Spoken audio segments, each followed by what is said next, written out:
วันที่พระเยซูเจ้าจะจากพวกลูกศิษย์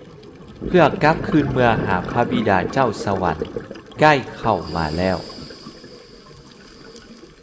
ฝ่ายพระเยซูเจ้าพระองค์ก็ได้สั่งลาและอธิบายให้พวกลูกศิษย์รู้จักถึงสิ่งที่จะเป็นมาเช่นว่าพระจิตเจ้าจะลงมาอยู่กับพวกเขาเพื่อบรรเทาใจพวกเขาและเพื่ออธิบายให้พวกเขาเข้าใจถึงคำเทศสอนของพระเยซูเจ้าส่วนฝ่ายพวกลูกศิษย์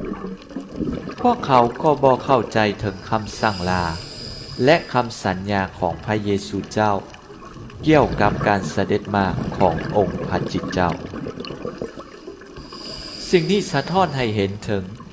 ความสำคัญขององค์พระจิตเจ้าสำหรับพวกลูกศิษย์ย้อนพวกเขาต้องการพระจิตเจ้าเพื่อเปิดสติปัญญาและดวงใจของพวกเขาให้เข้าใจถึงพระเยซูเจ้าและพระบิดาผู้ทรงส่งพระองค์มาสำหรับพวกเราผู้เป็นศิษย์ของพระเยซูเจ้าก็เช่นเดียวกันพวกเราก็ต้องการพระจิตเจ้าเพื่อไขสำแดงให้พวกเรารู้จักพระบิดาผ่านทางพระบุตรของพระองค์และพวกเราก็ต้องการพระจิตองค์ผู้บรรเทาเพื่อให้กำลังใจและเพื่อแห่งพวกเรา